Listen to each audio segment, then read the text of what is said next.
Olá, pessoal, mais uma aula de geografia para vocês.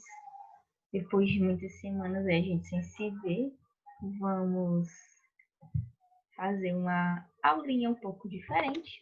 Não vou dar continuidade aos conteúdos programáticos do terceiro ano. A gente vai fazer uma revisão de conteúdo do primeiro ano, muito importante para o Enem. A proposta dessa semana nas ciências humanas é trabalhar conteúdos que são bem pertinentes no Enem, né? E aí, me baseando um pouquinho no Enem do ano passado, eu resolvi trabalhar questões de clima, né, com vocês. E aí, para a gente poder responder algumas questões de clima, eu vou fazer uma revisão do conteúdo de climatologia no ensino médio. Bom, pessoal, é importante que a gente saiba diferenciar clima de tempo, tá certo? O tempo é o estado momentâneo da atmosfera. Então, quando você olha para o céu e diz assim, o tempo está limpo, quer dizer que o céu não possui muita perturbação pluviométrica, não possui nuvens, não possui chuva, está limpo, né? Quando você fala assim, o céu está nublado, o tempo está nublado, você está falando de uma situação que logo pode mudar na atmosfera. Quando eu falo clima, eu estou falando de um estado permanente, certo? E o clima, ele é resultado de sucessões, né, de uma sucessão de variados estados de tempo e possui uma escala bem ampla. Então, você não pode analisar um clima observando apenas um único dia do ano de uma cidade tal. Você tem que analisar aquela cidade por muitos anos, né?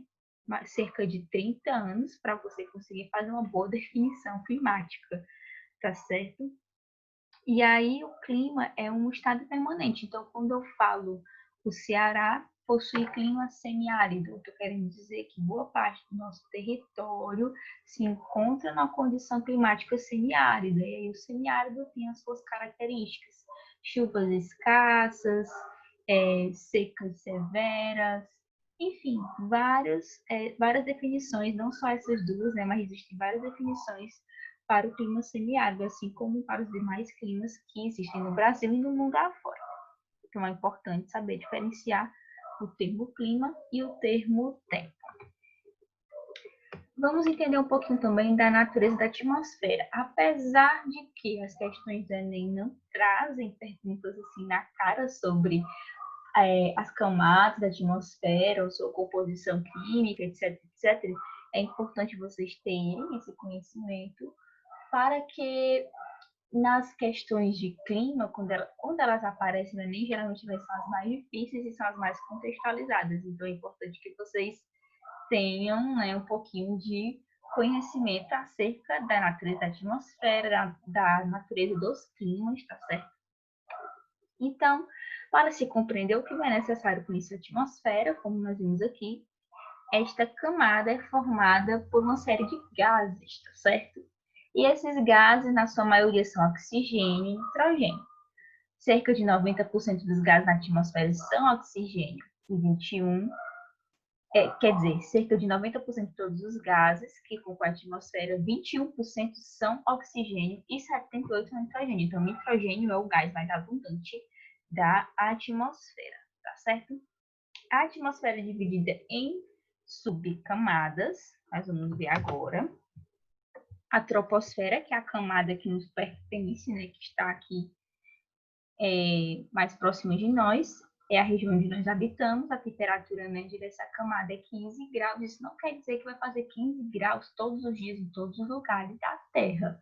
É uma média de temperatura. Existem lugares da Terra que fazem menos 40 graus e existem lugares da Terra que fazem mais 45 graus, né? Então, depende da região que você está analisando. Mas aqui, de forma geral, a atmosfera aqui na região da troposfera tem uma média de 15 graus. A camada onde ocorre todos os fenômenos de ciclos da água, né, compreende 80% da densidade atmosférica, apesar de ser a camada mais fina. Por que nós temos a grande concentração de gases variados, né? Inclusive gases que nós seres humanos emitimos através da poluição. Depois da troposfera tem a estratosfera. A temperatura já vai aumentando nessa região. Nela está a camada de ozônio, a famosa camada de ozônio, que nós desde o ensino fundamental estudamos, né? As consequências que o efeito estufa acaba trazendo para essa camada.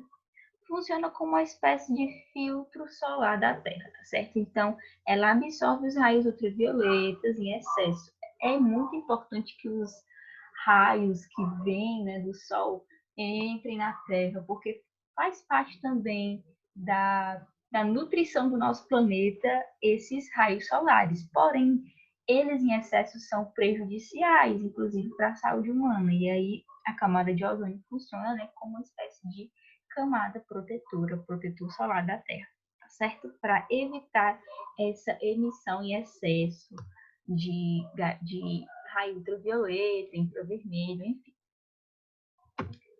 A mesosfera é a terceira camada mais acima.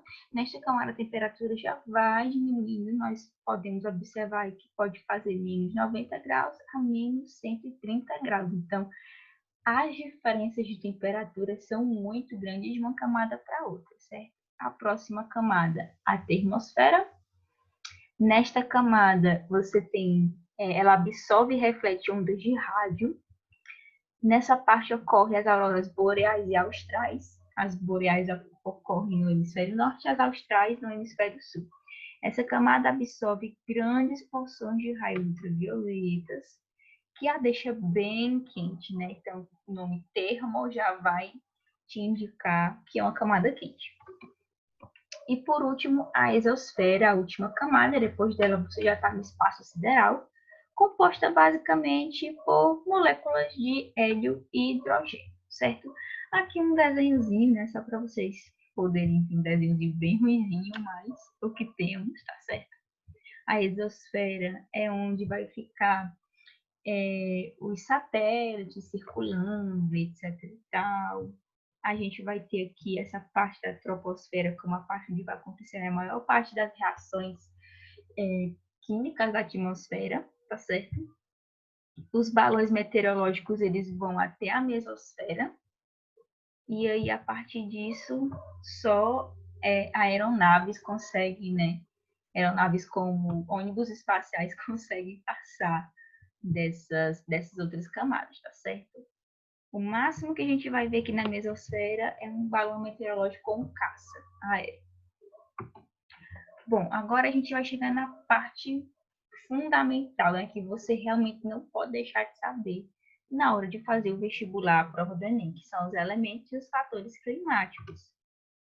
Os elementos do clima, né? Alguns livros mostram uma quantidade X, eu prefiro trazer temperatura, pressão, atmosférica e umidade. Alguns acabam não trazendo a umidade, né? Mas isso é um erro, tá certo, pessoal? Se vocês virem algum livro faltando a definição de umidade, já podem considerar que é um erro do autor do livro, tá bom? Então, os elementos climáticos têm que ser esses 4 aí.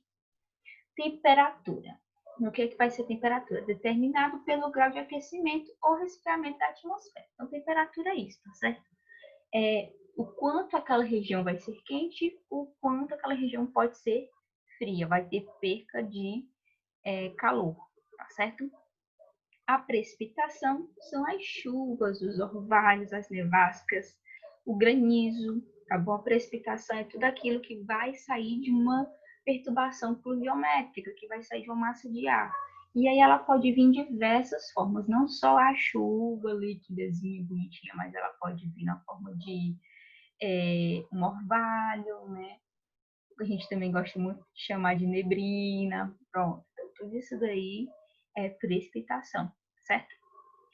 A pressão atmosférica, que por vezes é a mais complicadinha de entender, é a força exercida pela atmosfera, tá certo? É uma coluna de ar. Quanto mais baixa for a região, menor vai ser a pressão atmosférica, porque as regiões mais baixas elas tendem a ter temperaturas maiores, então as moléculas que estão ali no ar, elas não vão estar muito unidas, elas vão estar mais separadas, entende?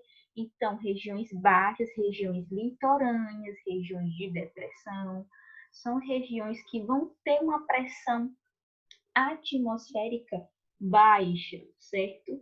Devido à condição de altitude dela e também à condição de temperatura. São regiões mais quentes, tá certo? Logo, se eu tiver numa região muito alta, uma montanha, um grande planalto, uma serra, eu já vou ter o quê? Uma alta pressão atmosférica, tá certo? As moléculas elas vão estar mais unidas devido à temperatura ser mais baixa, então a densidade do ar vai ser maior, tá certo? Um experimento que é muito simples para você perceber a diferença de pressão atmosférica é só você subir uma serra na carreira. Se você começar a subir uma serra correndo, seus pulmões vão gritar, né? Por quê? Porque a diferença de densidade vai ser muito grande no seu corpo. Você que está acostumado numa situação de litoral, relevo baixo, uma coluna de ar maior, né? Então, a pressão mais baixa. Quando você sobe uma serra, você começa a sentir os seus pulmões mais cansados, você pode sentir também uma pressão dentro do ouvido, mostrando que você está mudando de condição de ambiente, né? Você está saindo de uma região de baixa pressão para uma região de alta pressão atmosférica. Eu posso fazer posteriormente, se houver alguma dúvida, né? Ilustrações para vocês verem, mas é muito fácil vocês encontrarem vídeos bem ilustrados também na internet, no YouTube, tá bom? Sobre pressão atmosférica, mas é basicamente isso. Nunca deixar de associar que a pressão alta, né? Uma alta pressão são em regiões que têm temperaturas baixas, logo a densidade vai ser maior. E uma baixa pressão são em regiões de alta temperatura, né? Regiões quentes, tá certo? As moléculas vão se separar mais, então a densidade vai ficar baixa, ok? Umidade do ar, né? É a quantidade de gotinhas de água que tem no ar, é o vapor de água no ar, tá certo? Então, quando eu falo a umidade está muito alta, quer dizer que tem muitas gotinhas de ar na atmosfera. A umidade está baixa, quer dizer que não tem muitas gotinhas de ar na atmosfera, de água na atmosfera, certo? Então, é basicamente isso.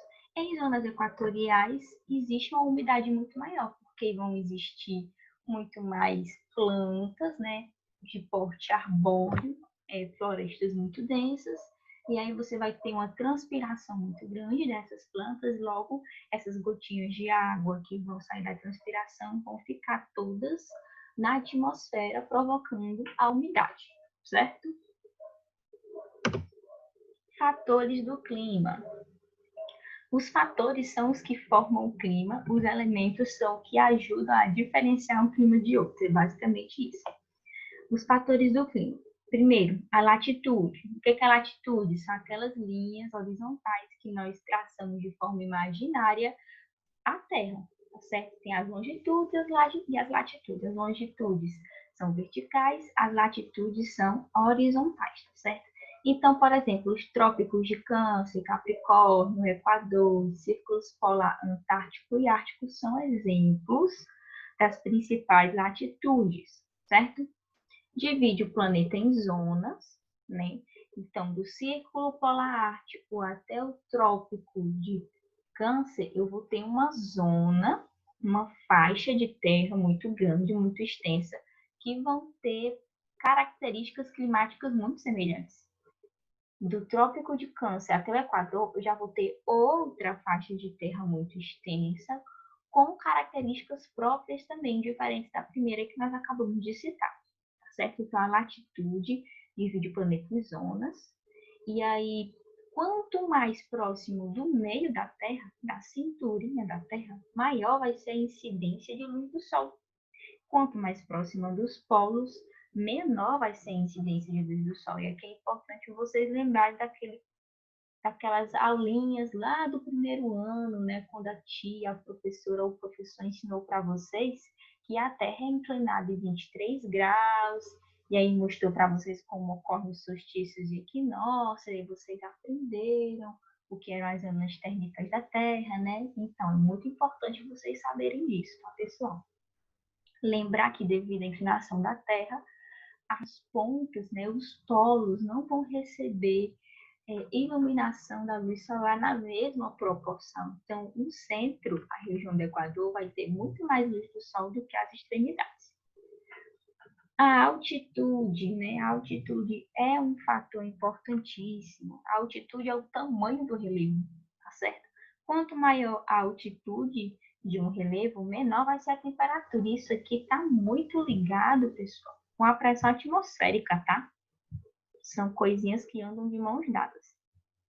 Quanto menor for o relevo, maior vai ser a temperatura daquela região. Então, por exemplo, se eu estou na praia de Iracema, em Fortaleza, 0 graus a nível do mar, vai ser quente pra caramba aquela região, né? Talvez não seja tão quente devido à questão da brisa marítima, que vai, né, trazer um ventinho fresco ali, mas a temperatura na região vai ser muito alta, porque ela está numa região muito baixa. Agora, se eu pego meu carro e subo a Serra de Guaramiranga, eu vou estar numa região de altitude mais elevada, logo vai ser uma região mais fria, certo, pessoal? Orografia, né? Orografia é o relevo, tá certo? É as serras, é o tamanho do relevo. Serras, planaltos, chapadas, as próprias planícies também entram na categoria de orografia. É outro fator importante do clima, pois depende da disposição, do formato do relevo, de que lado ele está, tá certo? Vai ocorrer maior ou menor penetração de ventos e massas de ar. Um lado do relevo sempre vai receber mais nuvens, mais chuva, mais ventos. Esse é o lado do barla-vento, tá certo? É o lado do paredão da serra, né, que vai receber, que vai barrar todas as massas de ar mais baixas, as nuvens, né, todo o vento.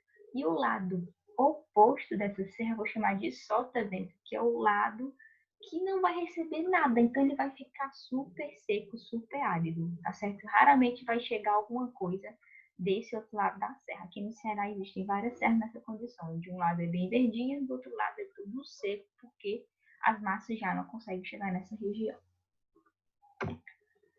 Outros fatores climáticos, nós temos aqui a continentalidade e a maritimidade. O que são elas? A relação desses dois interfere na circulação atmosférica, na circulação do ar, tá certo? Uma vez que os ventos oriundos do continente vão ser secos e os ventos oriundos do mar vão ser mais úmidos, né? Óbvio, pessoal, se um vento está circulando em cima do mar, ele vai ter a oportunidade de captar mais água nessa região. Então, eles vão ser mais fresquinhos, né? Ventos mais frios. É só você lembrar da brisa que vem do mar. Agora, o vento que circula dentro do continente, eles tendem a ser secos, né? Parece um bafo, assim, uma coisa quente. Por quê? Porque eles estão perdendo a umidade deles, certo? Então, continentalidade, lembra do ar seco, daquele vento mais quente. E a maritimidade lembra da brisa, do mar, né? Aquela coisa gostosinha, aquele vento mais frio. As massas de ar são nuvens, tá, pessoal? São nuvens muito grandes, nuvens enormes. É um imenso bolsão de ar que cobre vasta área da superfície terrestre e que apresenta características homogêneas. Elas são compostas da mesma coisa, tá bom? E homogêneas de temperatura e umidade. Horizontalmente, essas massas de ar podem ter de 5.000 quilômetros de extensão, tá certo? Atingindo 500 metros a 20 quilômetros verticalmente. Então, horizontalmente, as bichinhas podem ter 5.000 quilômetros, tá certo? Cobrindo municípios inteiros, uma coisa maravilhosa. E verticalmente, né, a coluna dela pode ser de 500 metros a 20 quilômetros. Então, elas são muito grandes. Elas são capazes de viajar, né, por vários territórios, continentes inteiros, tá certo? O albedo se refere ao tipo de superfície que os raios solares atingem, exercendo assim influência na diferente temperatura. O albedo, pessoal, é o índice de reflexão da superfície. Quando eu tenho uma superfície composta só por neve, bem branquinha, ela vai absorver calor ou ela vai refletir calor? é óbvio que ela vai refletir calor, né? Por quê? Porque as superfícies claras, elas refletem a luz. Agora, as superfícies escuras, elas vão absorver o calor, né? Então, qual é que vai absorver mais calor? A cordilheira do Himalaia, cheia de neve branquinha, ou a floresta amazônica, cheia de árvores e folhas verdes escuras? Lógico que vai ser a floresta amazônica a que mais vai absorver calor, certo? Então, o albedo é isso. Quanto mais escuro, mais pega calor, quanto mais claro, mais reflete calor. Inclusive, teve uma questão sobre albedo no Enem do ano passado que ninguém acertou, porque ninguém lembrava que raios era albedo, né? Correntes marítimas. Esse trem aqui é um negócio que é para ter uma aula só para ela. Eu vou só pincelar aqui com vocês, pessoal, mas corrente marítima é um troço que tem que ter uma aula dedicada só para explicar ela, porque o negócio não é muito fácil, não. Mas não se assustem também, não é impossível de entender, né? O que é que vocês precisam saber? Que correntes marítimas são grandes porções de água dentro dos oceanos que vão viajar por várias regiões, né? Eles são como se fossem grandes rios, rios muito largos que correm independente das outras porções de água dentro do oceano. Quem já viu o filme do Procurando Nemo já viu um exemplo de corrente marítima, né? A tartaruguinha chama lá o Nemo e o pai do Nemo para entrar na corrente e tudo mais, assim, eles vão conseguir chegar mais rápido no lugar onde eles querem, né? E aí, uma corrente marítima é isso, pessoal. É uma espécie de rio que corre dentro do próprio oceano. Elas são movimentadas tanto pelas ações dos ventos alísios, que são ventos que correm quilômetros e quilômetros e saem de leste para oeste do nosso planeta, e principalmente ela é influenciada pela rotação da Terra, né? Porque a Terra gira, vai ocorrer também as correntes marítimas, tá, pessoal? As correntes podem ser frias ou quentes. As frias é óbvio que vão ser criadas em regiões de clima frio. E as quentes vão ser criadas em regiões de climas tropicais, equatoriais. No norte, a região norte, no hemisfério norte, o sentido que vai correr as correntes marítimas vai ser no sentido horário. E na região sul vai ser no sentido anti-horário, tá certo? A criação de alguns desertos do nosso planeta estão diretamente ligados com as correntes marítimas frias, tá bom? Um grande exemplo é o deserto do Atacama, que tem aqui no hemisfério sul, né, na nossa América do Sul, na região do Chile. O deserto do Atacama ele é formado por culpa da corrente marítima de Humboldt, que é uma corrente fria que passa na região do Pacífico do lado do Chile, certo? E aí, por ela ser uma corrente fria, ela acaba gerando massas de ar secas, e essas massas de ar vão meio que sugando a água da atmosfera daquela região, foi responsável por deixar a região árida, certo, pessoal? Isso aí, né, eu aposto que a maioria não deve ter entendido o que eu falei agora, por isso que eu falei. Tem que ter uma aula só para corrente marítima, para vocês entenderem melhor.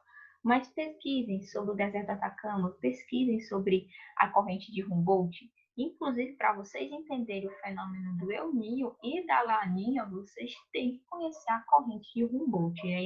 É essencial, né? Conhecer também o que são os ventos alísios, né? Importantíssimo para o estudo do clima, saber o que são ventos alísios. De antemão, uma classificação aqui bem rápida, né? São ventos de grande proporção que correm de leste para oeste do nosso planeta, tá certo? E eles são influenciados pela rotação da Terra, certo? Mas aí existem muitas coisas, muitos fenômenos climáticos associados aos ventos alísios que vocês precisam conhecer, ok? A vegetação, né? Por último, mas não menos importante, os diferentes tipos de cobertura vegetal apresentam grande variação de densidade, o que influencia diretamente a absorção e radiação de calor. Ora, se eu tenho uma floresta amazônica de árvores de mais de 50 metros, árvores com copas latifoliadas, folhas larguíssimas, É óbvio que essas copas, elas vão unidas evitar a penetração de luz do sol até o solo daquela floresta. Então, o solo vai ser super úmido, né? E essas árvores, elas vão absorver aquele calor tudinho e vão evaporar toda a aguinha que elas estão tomando ali do solo onde elas estão fincadas, né? Agora, você pensa em uma região que nem o sertão, né? Uma região que vai ter caatinga, aquela vegetação mais baixa, né? Uma vegetação mais espaçada. Você vê que as plantas não são tão próximas umas das outras, não possuem uma característica latifoliada, boa parte do tempo que a seca não possui folhas, então a absorção de calor ali não vai ser muito grande. Esse calor vai chegar no solo. E aí o solo vai ficar mais seco, vai evaporar mais a água superficial, certo? Então, pensa bem, regiões de florestas grandes, florestas arbóreas, vão ter um solo muito úmido, então vai ter muita água naquele chão, né? E regiões que não possuem uma camada de vegetação muito grande, regiões desmatadas ou regiões semiáridas, vão ter um solo mais castigado pelo sol, porque o sol vai chegar naquele solo e vai sugar toda a água, né, através da evaporação da água. Certo? Então é importante vocês lembrarem disso. Vegetação é um fator importantíssimo para a definição de um clima. Se eu for pensar nos climas do Brasil, o clima equatorial brasileiro, ele é todo influenciado pela floresta amazônica, né? Então, a floresta amazônica, ela é importantíssima para que exista esse clima equatorial amazônico no Brasil, ok?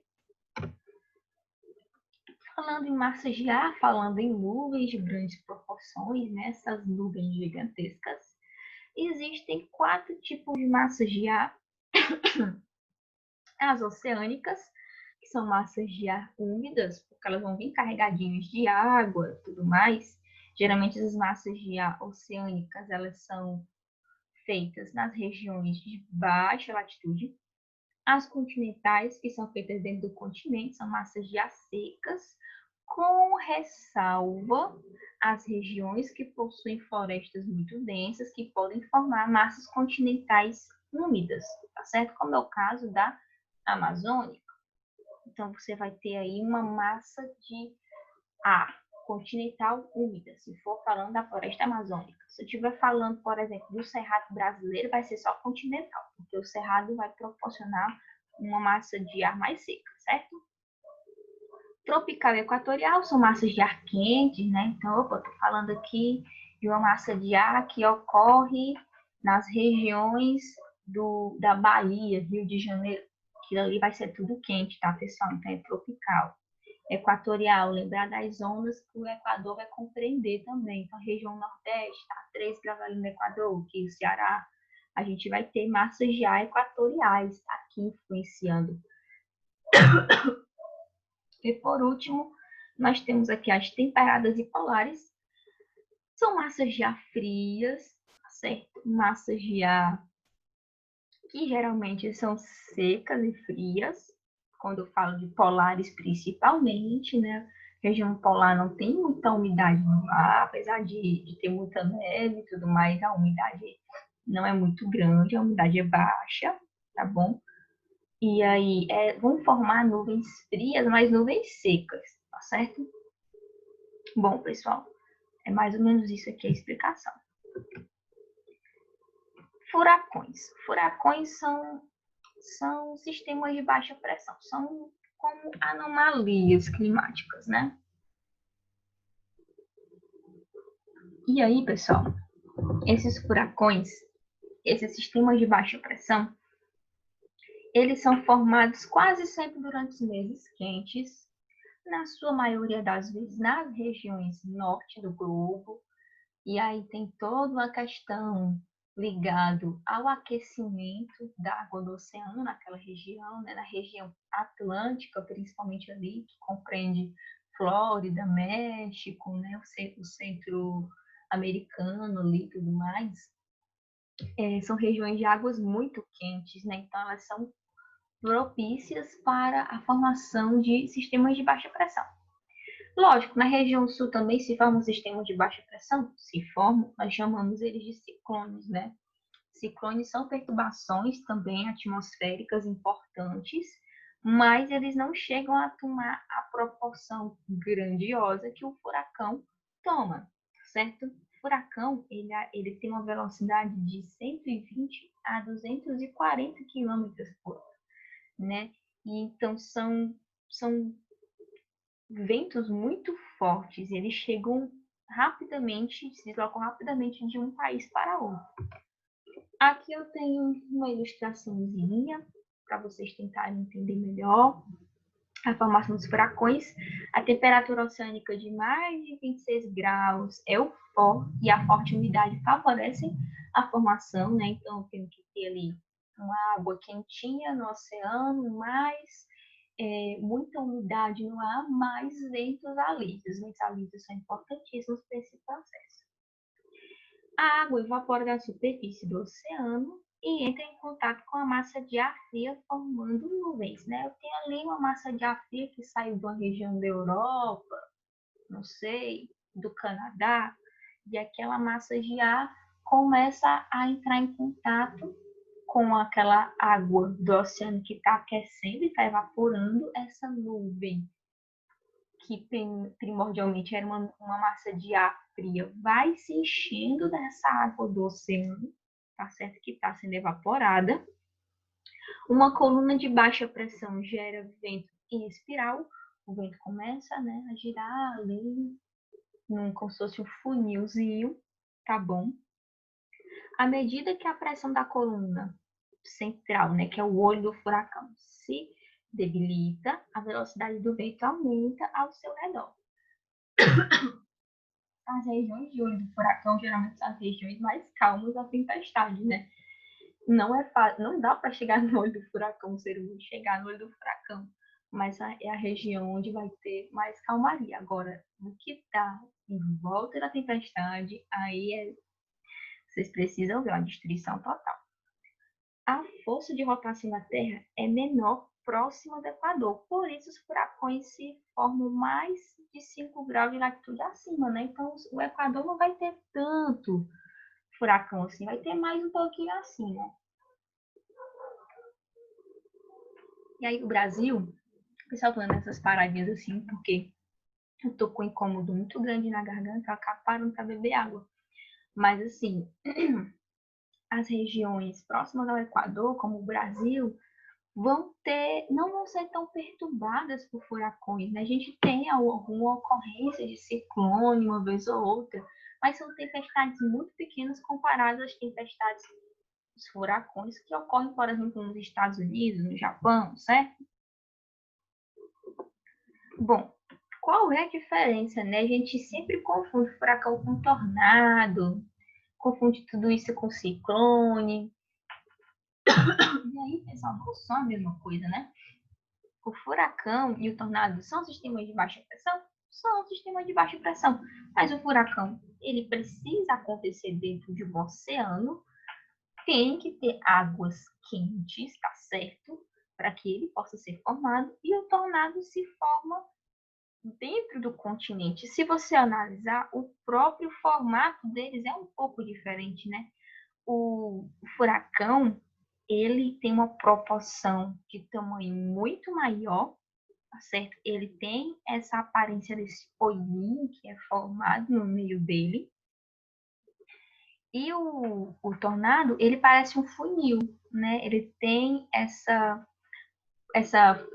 formação dele que vai afinando, né? Afunilando, formando como se fosse uma pontinha que vai atingir ao chão, certo? Então, elas são formações que têm aparências diferentes e ocorrem em regiões diferentes. Uma ocorre no oceano e a outra ocorre no continente, certo? Os tornados, óbvio, têm potencial de destruição muito inferior comparado aos furacões. Eles não vão destruir tanto quanto os furacões destroem, tá certo? São tempestades diferentes, ok? Frentes frias, né? Frentes frias Você deve ouvir muito isso quando vocês assistem jornal. Uma frente fria está chegando, um jato de baixo nível, umas excite, umas acas. Ninguém sabe o que é isso. O pessoal fica falando o nome dessas massas de ar e a gente não sabe o que é, né? Mas frente fria, pessoal, é uma zona de transição. Isso significa que a massa de ar fria vai ocupar o lugar da massa de ar tropical. Só isso. Tá certo? Então, quando você ouvir alguém na TV falando que uma frente fria se aproxima do Ceará, tá querendo dizer o que? Que tá chegando uma nuvem, uma massa de ar bem friazinha, que vai amenizar a temperatura daquela região, com certeza, e vai ocupar ali o lugar de uma massa de ar quente que estava matando todo mundo de calor. Basicamente é isso, tá, pessoal? Então, frente fria é isso. Quando você ouvia a palavra excite, né? É uma zona de convergência intertropical, é quando você tem um choque de duas massas de ar, uma massa de ar quente, uma massa de ar úmida, né? Acontece muito isso aqui na faixa litorânea brasileira, né? As excite. E as ACAS, que é a zona de convergência do Atlântico, ocorre mais na região sudeste do Brasil, dentro do continente. Né? Ela não ocorre na região litorânea, ela ocorre dentro do continente. E a responsável, né, digamos assim, pela quantidade de chuvas que ocorre na região sudeste. As ACAS, a gente vai estudar um pouquinho melhor dela, né, posteriormente, quando nós tivermos a oportunidade de revisar esses conteúdos em sala de aula, vai ser muito melhor. Mas, resumindo, as ACAS, ela é como se fosse um importante sistema que vai auxiliar na manutenção das chuvas que ocorrem na região sudeste. E para ela ser formado, eu tenho um conjunto de coisas que tem que acontecer. A gente vai ver uma questãozinha do Enem que vai mostrar, né, a seca que ocorreu em 2014, lá em São Paulo, e o porquê ela aconteceu. Você vai ver que as ACAS não aconteceram naquele ano, né? Então, a falta dela proporcionou ali a seca de 2014, certo? Chuvas, né? A gente falou de nuvem, falou de tudo no mundo e não falou da chuva. Existem três tipos de chuva, basicamente falando. As chuvas frontais ocorrem quando duas massas de ar, uma quente e uma fria, se batem, tá certo? E aí são chuvas fortes, são chuvas torrenciais, a maioria das vezes. As chuvas orográficas, que são chuvas que ocorrem devido ao relevo, né? Então, você precisa estar numa condição de relevo um pouco maior para você ver uma chuva orográfica. É quando as nuvens, as massas de ar, elas ficam meio que sendo barradas, né? Pelo relevo. Aí acontece delas choverem lá. Isso é uma chuva orográfica. E as chuvas de convecção, né, são provocadas pelo movimento vertical do ar ascendente, quente e úmido, portanto, mais leve. São os famosos torós, né? Aquela chuva que vem assim do nada, o céu tá limpinho, de repente você olha pro céu, começou a chover, uma chuva medonha, de repente, pá, acabou, olha pro céu, tudo limpo de novo, né? Eu chamo isso aí de chuvas de convecção, tá certo? O famoso toró. Aqui é umas ilustrações, só para vocês verem como é que é. Uma chuva orográfica ocorre quando essas massas já são barradas por um relevo. As chuvas frontais encontram os choques de uma massa de ar quente e úmida e o ar frio e seco, duas massas de ar se chocando aí. A chuva de convecção, o ar ascendente quente e o ar frio descendo vão formar essas chuvas rápidas, né? E aqui é uma ilustraçãozinha mostrando os três tipos ao mesmo tempo, tá, pessoal? Vamos ver aqui um pouquinho mais sobre massas de ar. Quais são os tipos de nuvens, né? A gente divide em três categorias principais. Quando vocês olharem para o céu, vocês têm que observar para vocês identificarem, tá? Nós temos aí as cirros, que são nuvens formadas basicamente de cristais de gelo. São aquelas nuvens bem delicadas, fininhas, que parecem um véu quando você olha para o céu. Assim, elas estão bem acima, né? Geralmente, quando você olha para o céu e só encontra dessas nuvens, quer dizer que não vai chover tão cedo. Nós temos as cúmulos, são nuvens em plano médio, são nuvens que têm aquele formato de algodão, né? bem branquinhas e tudo mais, e tem as estratos, que são nuvens baixas, se formam a menos de 1 quilômetro do solo, e quando estão bem perto do solo, né, vão lembrar a famosa neblina, tá certo? Elas vão formar neblina. Aqui uma ilustraçãozinha para vocês.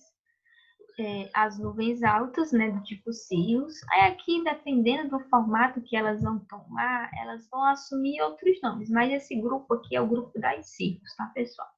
A gente tem um grupo das nuvens médias, cúmulos, altocúmulos, autoestratos. Essa colunona enorme que vocês estão vendo aqui é uma cúmulos nimbus, pessoal. É uma nuvem de tempestade. Essas nuvens aqui, elas inclusive formam sistemas de baixa pressão, tá certo? São nuvens perigosíssimas, digamos assim, para formar tempestade. As nimbus estratos são as nuvens de chuvas comuns, as estratos comuns, enfim, todas essas aqui são nuvens baixas. As nuvens são como bolsões de água que produzem precipitação. Seus formatos podem nos orientar e descobrir se uma região terá seca ou não. Por isso, mais uma vez, se vocês observarem só esse tipo de nuvem no céu por muito tempo, quer dizer que não vai chover tão cedo. Se vocês observarem mais desse tipo de nuvem aqui, ou desse tipo de nuvem, quer dizer que a região deve estar no seu período de verão chuvoso, né? O seu quadro de chuvas, ok?